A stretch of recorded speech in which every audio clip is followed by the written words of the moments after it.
स्वागत है आप सभी का जी राजस्थान में। आप देख रहे हैं दो कदम और मैं हूं आपके साथ कशिश शबाना। बुलेटिन की शुरुआत आज की बड़ी खबर के साथ। जयपुर से खबर, राज्य स्तरीय लखपति दीदी संवाद कार्यक्रम और मुख्यमंत्री भजनलाल शर्मा सीधे लखपति दीदियों से रूबरू होंगे। ओटीएस सभागार में आयोजित हो रहा है ये कार्यक्रम और मुख्यमंत्री इस कार्यक्रम में शिरकत कर रहे हैं। तो वहीं प्रदेश में महिला सशक्तिकरण की दिशा में ये कार्यक्रम का आयोजन और महिलाओं को सशक्त बनाने के लिए, उन्हें संबल प्रदान करने के लिए लगातार सरकार प्रयासरत है। महिलाओं की आत्मनिर्भरता की प्रेरक यात्रा पर सीएम की चर्चा। तो सीधे लखपति दीदियों से सीएम संवाद करेंगे। अब से कुछ ही देर में आपको तस्वीर देखेंगे। फिलहाल ये लाइव तस्वीरें आपको कार्यक्रम के दिखा रहे हैं, जहां पर लखपति दीदियों को सम्मान और प्रोत्साहन प्रदान करते हुए मुख्यमंत्री भजनलाल शर्मा। केंद्र सरकार की तरफ से ये योजना जो है वो शुरू की गई है और इसके तहत पहले 1 करोड़ लखपति दीदी बनाने का लक्ष्य था, लेकिन इस बार बजट के बाद ये आंकड़ा जो है वो 3 करोड़ कर दिया गया बढ़ाकर। और ऐसे में प्रदेश में भी बड़ी संख्या में महिलाओं को सशक्त करने के लिए, आगे बढ़ाने के लिए, आत्मनिर्भर बनाने के लिए लगातार इसमें जो फायदे हैं, जो लाभ हैं, वो महिलाओं को पहुंचाए जा रहे हैं, उन्हें संबल प्रदान किया जा रहा है। और उसी की ये बानगी इस वक्त आप देख रहे हैं, जो कि मंच से तस्वीरें सामने आ रही हैं। मुख्यमंत्री भजनलाल शर्मा, इसके साथ ही उनके साथ मौजूद है उप मुख्यमंत्री दिया कुमारी। तमाम गणमान्य लोग जो हैं वो यहाँ पर मौजूद हैं और सभी चयनित लखपति दीदियों को प्रोत्साहन के तौर पर यहाँ पर जो गिफ्ट है वो भेंट किया जा रहा है। कुछ ही देर में सीएम उनसे संवाद भी करते हुए आपको नजर आएंगे। सीधा उनसे जुड़ेंगे और उनसे पूछेंगे कि किस तरीके से सरकार की जो योजना है उन्हें लाभ पहुंचा रही है, कैसे वो खुद को आत्मनिर्भर बना रहे हैं।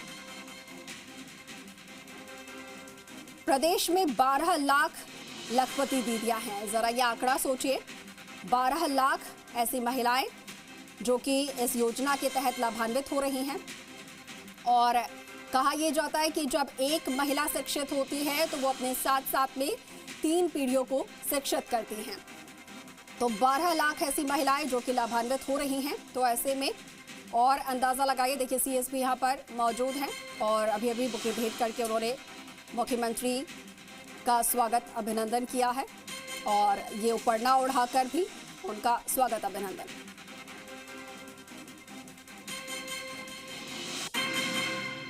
अब से कुछ ही देर में वो संवाद करते हुए नजर आएंगे, लेकिन उससे पहले उनका ये सत्कार किया जा रहा है सीएस द्वारा।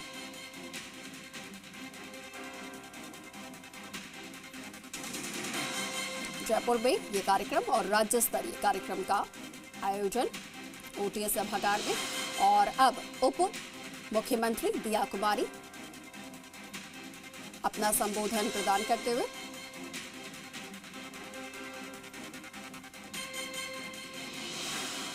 संवाद कार्यक्रम में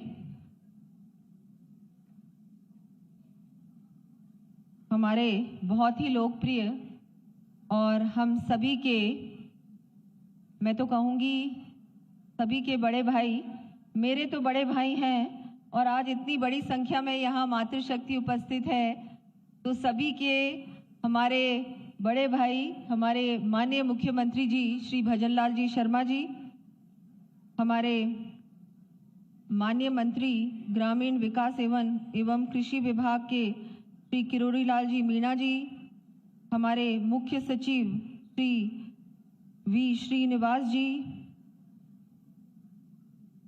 हमारी श्रीमती श्रेया गुहा जी, श्रीमती पूनम जी, श्रीमती नेहा गिरी जी व सभी सम्मानित मंच, यहाँ इतनी बड़ी संख्या में उपस्थित और यहाँ पधारी हुई सभी हमारी लखपति दीदी, आप सभी का अभिनंदन, आपका स्वागत और आपको बहुत बहुत बधाई। मुझे लगता है हम सभी को बहुत खुशी भी हो रही है, गर्व भी हो रहा है कि आज ना केवल इस कार्यक्रम के माध्यम से लेकिन पूरे भारत में जिस तरह से हमारी बहनें सशक्त हो रही हैं, शिक्षित हो रही हैं, स्वस्थ हो रही है और आत्मनिर्भर हो रही हैं, मैं हमारे माननीय प्रधानमंत्री जी का बहुत बहुत आभार व्यक्त करूंगी कि उन्होंने जिस तरह से माताएं बहनों के बारे में सोचा, चिंता की और ना केवल चिंता की लेकिन किसी ना किसी योजना के माध्यम से हमारी माताएं बहनों को, महिलाओं को, बेटियों को और मजबूती प्रदान की। आत्मनिर्भर बनाने के लिए, उनको शिक्षित बनाने के लिए, उनके आत्मसम्मान के लिए उन्होंने ना केवल सोचा लेकिन योजना के माध्यम से आप लोगों को लखपति दीदी बनाया, आप लोगों के घर तक सड़क पहुंचाई, आप लोगों के घरों तक पानी पहुंचाया, शिक्षा दी हमारी बेटियों को, जो हमारी बेटियां कभी सोच भी नहीं सकती थी कि मैं पढ़ सकती हूँ, लिख सकती हूँ, मुझे अवसर मिल सकता है, वो अवसर दिए। तो मैं माननीय प्रधानमंत्री जी का धन्यवाद दूंगी, बार बार धन्यवाद दूंगी।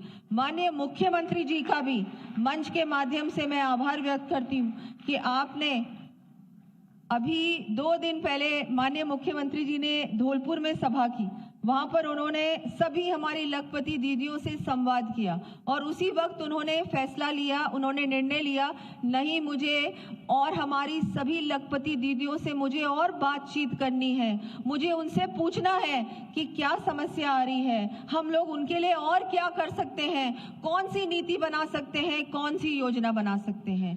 तो हम सभी के लिए बहुत ही गर्व की बात है कि आज हम ऐसे राजस्थान में हैं और ऐसे भारत में हैं जहां पर बेटी को सम्मान मिल रहा है, महिला को अधिकार मिल रहा है। आज महिला अंतरिक्ष पे पहुंच गई है, ऑफिसेज में पहुंच गई है, हमारी महिलाएं पार्लियामेंट में पहुंच गई हैं, विधानसभा में पहुंच गई हैं। अब तो 33% आरक्षण भी मिल गया है। कितनी बड़ी बात है। इससे पहले कोई सोच सकता था? नहीं सोच सकता था।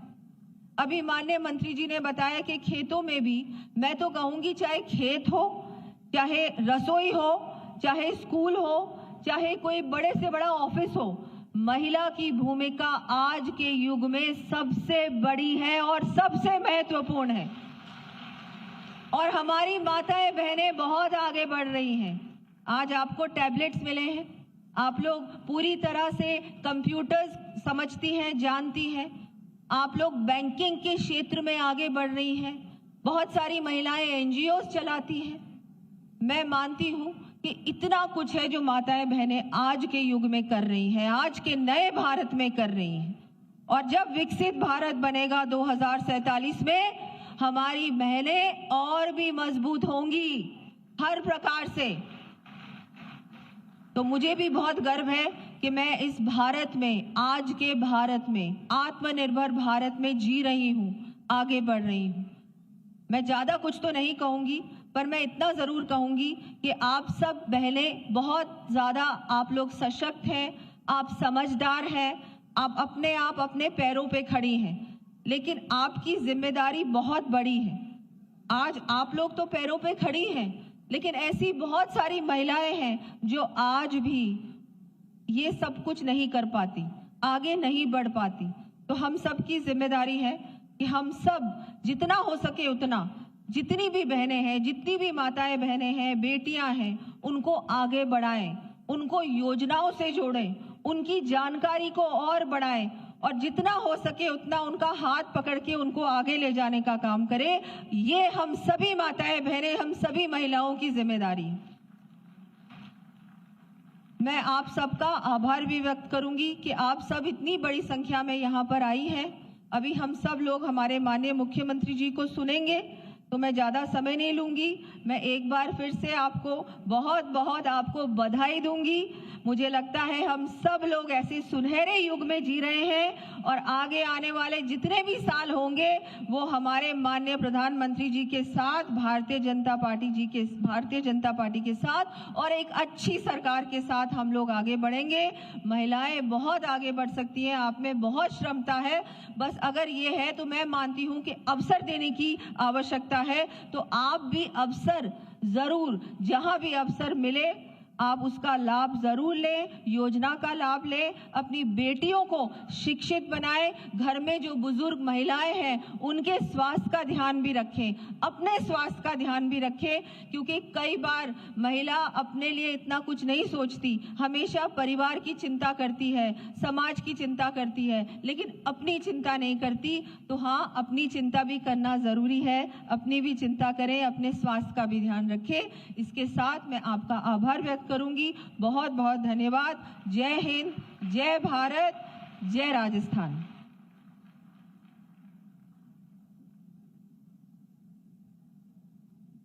इतने ओजस्वी उद्बोधन के बाद इतनी कम तालियां, थोड़ा सा एनर्जी का स्तर बढ़ाइए। बहुत बहुत धन्यवाद। और यहां आपने देखा कि माननीय उप मुख्यमंत्री महोदया ने आप सबको आशा का संचार करते हुए एक हिदायत भी दी कि अपने स्वास्थ्य का ख्याल जरूर रखें, क्योंकि पहला सुख निरोगी काया है। आप अपने परिवार का आधार हैं। नारी घर का आंगना, नारी बंधनवार, नारी के बिना कैसा घर, नारी के बिना कैसा संसार। अब ये नारी अपने हुनर, हौसले और उद्यमशीलता की मिसाल बनकर जब हमारे सामने विराजमान है, तो मैं माननीय मुख्यमंत्री महोदय से निवेदन करूंगा कि आप लखपति दीदियों के साथ संवाद कर हमारी और उनकी प्रसन्नता में वृद्धि करें।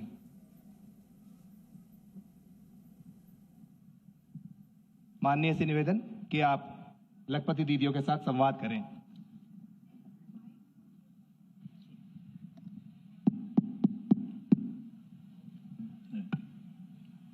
डालो इसको, ले लो।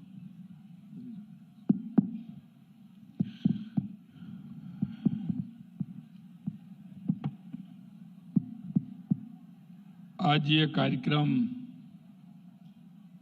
जयपुर के अंदर तो हो ही रहा है, लेकिन हमारी बहुत सारी बहनें जिलों से भी जुड़ी हुई हैं। हम उन बहनों से संवाद करेंगे। इस कार्यक्रम के बाद यहाँ भी 5 ग्रुपों से हम मिलने वाले हैं, बहनों से। वो आपकी जानकारी होगा, उनसे भी मिलेंगे। लेकिन जो जिलों में हमारी बहनें जुड़ रही हैं, उनके अनुभव कैसे हैं, ये इसलिए कि आगे चल करके हमारी और बहनों को हम जोड़ने का काम करें उनके अनुभव के हिसाब से। इसलिए सबसे पहले हम चलते हैं अलवर के राजगढ़, जहां हमारी बहन शारदा बैरवा, और इनका एसएस जी का नाम है भोले। मैं शारदा जी से कहना चाहूंगा कि अपने वो किस तरह से उन्होंने काम किया, ये पूरी जानकारी आप इस बीसी के माध्यम से राजस्थान भर की बहनों को देंगी। बहन शारदा बैरवा। नमस्ते सर, मैं एक लखपति दीदी हूँ। मेरा नाम शारदा रानी बैरवा है, अलवर डिस्ट्रिक्ट से हूँ और मेरे ब्लॉक का नाम राजगढ़ है। मेरे समूह का नाम बोले राजीव का स्वयं सहायता समूह है और ग्राम संगठन का नाम आशा महिला ग्राम संगठन है। सीएलएफ का नाम जागृति सीएलएफ है। मैं लखपति दीदी हूँ। मेरी सालाना आय 2 लाख रुपए है। मैं जब समूह में नहीं जुड़ी थी, उससे पहले मैं बिल्कुल बेरोजगार थी। उस टाइम मेरे पति भी बेरोजगार थे, लेकिन समूह में जुड़ने के बाद मैंने समूह में एक T2 की राशि आती है, उससे मैंने लोन 50,000 रुपए का लोन लेके मैंने एक किराने की दुकान खोली। जब किराने की दुकान खोली तो उस पर मेरे पति बैठने लग गए और मैं घर का कार्य करती थी। तब सन 2016 में मैं एक बैंक समूह के द्वारा बैंक सखी के रूप में PNB बैंक में कार्य करने लगी और वहां से भी मैंने लोन लेके, मुद्रा लोन लेके और मैंने अपनी दुकान को आगे बढ़ाया और भैंस का लोन लेके मैं भैंस भी लेके आई हूँ और उससे भी मैंने अपनी आजीविका को बढ़ाया। फिर लखपति दीदी योजना के तहत जो ऋण हो रहे थे, उसमें से मैंने 90,000 रुपए का लोन लेकर किराने की दुकान के साथ साथ मैंने कॉस्मेटिक की दुकान भी डाली है और उसके साथ साथ अब मैं उसमें साड़ियां भी रखने लग गई हूँ, जिससे कि अपनी आजीविका को और बढ़ा सकूं। और इसके साथ साथ हमने जो हमारी बहनें हैं जो लखपति दीदी बन गई है उनके भी हमने लोन करवा कर बैंक से, CLFPO स्तर पर और लखपति दी महिला निधि से लोन करवाकर उनकी भी आजीविका को आगे बढ़ा रहे हैं, जिससे कि वो महिला की आजीविका बढ़ सके और महिला की आर्थिक रूप से मजबूत बन सके। इसके साथ साथ हमारे CLF में 3,000 महिलाएं हैं, जो उनमें से 1386 महिलाएं लखपति दीदी की श्रेणी में आ चुकी है। और इसके साथ साथ हम ये प्रयास कर रहे हैं कि जो महिलाएं लखपति दीदी से वंचित रह गई हैं उनको भी हम उनकी योजनाओं का लाभ दिलाकर, उनको ट्रेनिंग करवाकर, CLF और PO स्तर या महिला निधि से लोन करवाकर उनका भी कि वो भी कोई रोजगार डाल सके, जिससे कि वो भी अपनी आय बढ़ा सके। आप ये बताइए कि शुरू में जब आपने कार्य प्रारंभ किया तो आपको क्या परेशानी आई? शुरू में कार्य प्रारंभ किया तो उस टाइम सर जैसे इतनी बिक्री नहीं होती थी, कोई इतना जानता भी नहीं था, बहुत कम आय होती थी। नहीं, घर से निकलने में, घर से बाहर जाने में परेशानी आई आपको?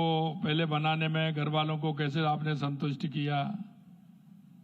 घर से निकलते थे सर, समूह में जुड़ने से पहले मैंने स्कूल में पढ़ाया था, क्योंकि घर में कोई जो कार्य नहीं था, पति बेरोजगार थे, तो मैं स्कूल में जाती थी तो बहुत परेशानी आती थी। लोग कहते थे कि जैसे गांव के पास में स्कूल थी वहां जाती थी, उसमें गांव के लोग भी जाते थे।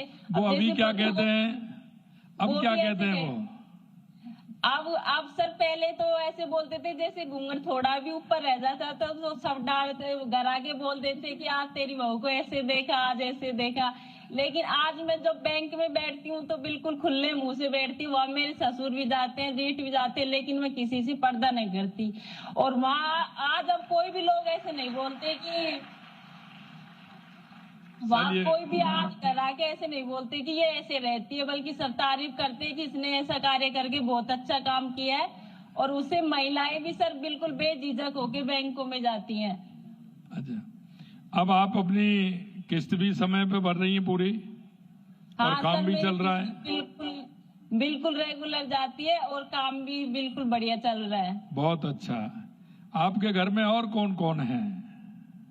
मेरे घर में मेरी ससुर जी नहीं है, मेरी सासू माँ है, 2 बच्चे हैं और पति पत्नी है। अच्छा, सासू माँ का पूरा प्यार होगा? हाँ सर, वो मेरे पास ही रहती है सासू माँ। चलिए, बहुत अच्छा। सेवा करती होंगी आप? हाँ सर, वो क्या 2 है, मेरे जेठ है, देवर है, वो गवर्नमेंट जॉब में है, लेकिन वो सासू जी हमारी उसकी परेशानी वजह से हमारे पास बहुत अच्छा, बहुत अच्छा। अभी हम अलवर में ही हैं, हमारी दूसरी बहन बैठी हैं गीता जी, वो भी अपना अनुभव बताएंगी। गीता जी। नमस्कार सर, मैं लखपति दीदी गीता बात कर रही हूँ। मैं लखपति दीदी कैसे बनी उसके बारे में मैं बताना चाहती हूँ। 2016 में मैं समूह से जुड़ी सर, तो मैं छोटी छोटी बचत करके समूह को आगे बढ़ाया। इसी से मैंने लोन लेके अपनी पढ़ाई शुरू की। पहले तो मैं सर 10वीं पास आई थी ससुराल में, फिर मैंने पढ़ाई के लिए लोन लिया, तो मैंने सर धीरे धीरे अपनी पढ़ाई MA फाइनल कर ली है सर मैंने सोशलॉजी से। इसके बाद सर मैंने सोचा कि कुछ अपना बिजनेस करूं, कुछ समूह में जुड़े हैं तो आगे बढ़े सर। तो मैंने PMFME स्कीम के तहत 40-40 हजार रुपए का हमने हमारी समूह की 5 बहनों ने मिलकर लोन लिया। हमने मसाले के काम के लिए सोचा, हमने उसकी ट्रेनिंग ली, तो छोटे स्तर पर सर हम काम करने लगे मसाले का। तो जैसे अब वो लखपति दीदी स्कीम योजना आई तो हमारे गांव में अभी कितना कमा लेती है महीने में आप? सर हम एक महीने में एक महिला की आय हो जाती है 10 से 12 हजार रुपए। बहुत अच्छा, बहुत अच्छा। चलिए, बहुत बहुत शुभकामनाएं। अभी हम आगे चलते हैं बांसवाड़ा।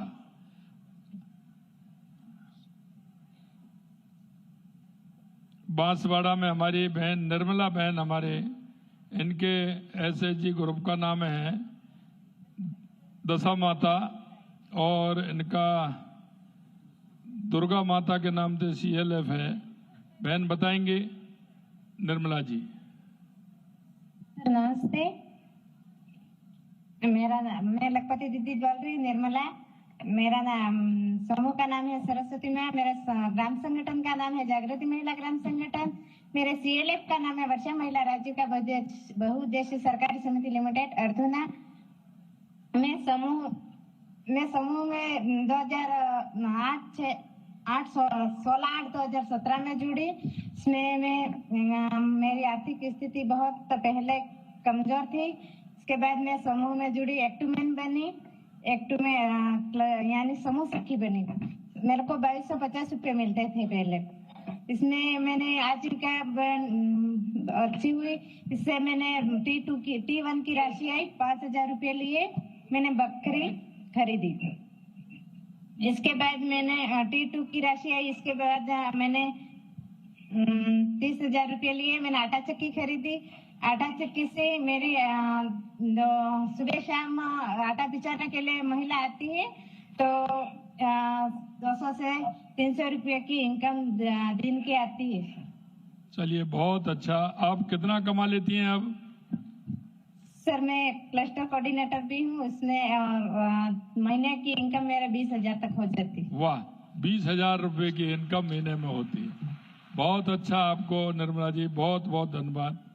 हमारी बहन धर्मिष्ठा बैठी हैं, उनको कैसे उन्होंने प्रारंभ किया, क्या परेशानी आई, ये बताएंगे। सर नमस्ते, मैं धर्मिष्ठा लखपति दीदी। सर परेशानी तो ऐसा कुछ नहीं, पहले तो हमें जुड़ने में ही दिक्कत थी और हमें हमारी दीदियों ने आके हमें जोड़ा।